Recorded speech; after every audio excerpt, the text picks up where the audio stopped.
Hola chicos, ¿cómo están? Espero que se encuentren estupendamente bien. Un saludo desde acá. El día de hoy vamos a trabajar o vamos a hablar específicamente de rupturas de enlace. Y es que en una reacción química generalmente se deben romper enlaces. Ahora bien, ¿de qué forma se puede fracturar un enlace? Bueno, hay básicamente dos formas. Una forma llamada homolítica y otra llamada heterolítica. Y esto fundamentalmente es importante, pues, para poder entender el curso de una reacción, bien sea desde el punto de vista orgánico o desde el punto de vista inorgánico, necesitamos entender que los enlaces se rompen y se forman. Pero para poder entender cómo se forma un enlace, necesito previamente entender cómo se fractura. Ahora, en el caso de homolítico y heterolítico, fíjense que el prefijo homo y hetero me da información de la forma como se va a romper dicho enlace. En este caso, homo viene de un prefijo igual y hetero de un prefijo diferente o distinto.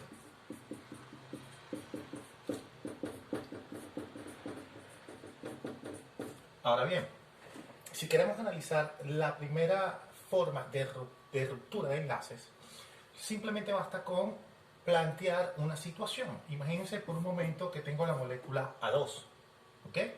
Y que esa molécula A2, obviamente, al presentar dos átomos de A, en sea cualquier elemento químico, siempre y cuando sean iguales, yo estaría planteando, por ejemplo, una molécula teórica o hipotética en donde solamente un enlace simple está uniendo a los dos átomos de A.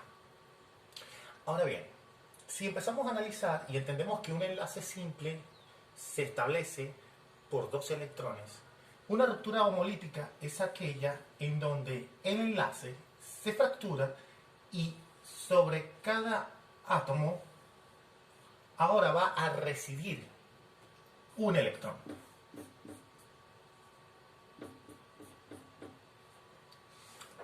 Sería la situación más equitativa de fractura de enlace. Ahora bien, en este punto particularmente se conocen a estas especies como radicales.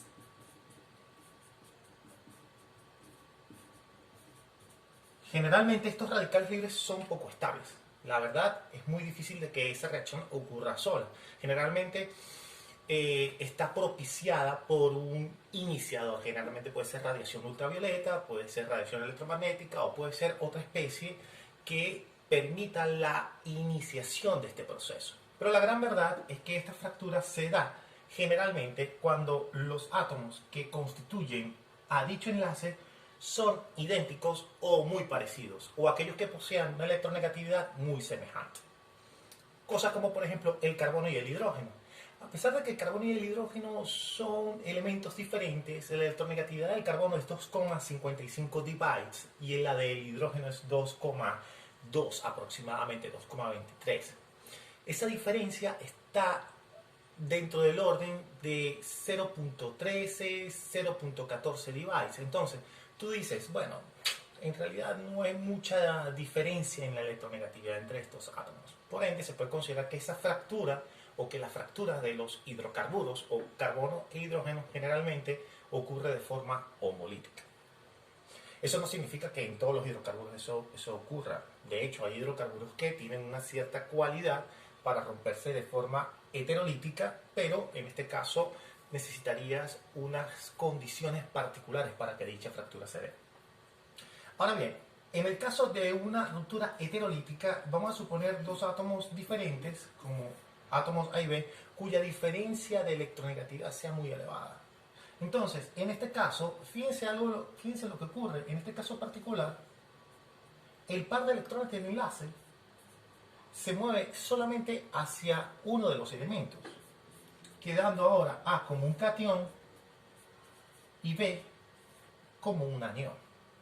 Ahora bien, ¿por qué los electrones se van en esa dirección y no hacia A? Bueno, en este caso particular, yo tendría que decir que la electronegatividad del elemento A es inferior a la electronegatividad del elemento B.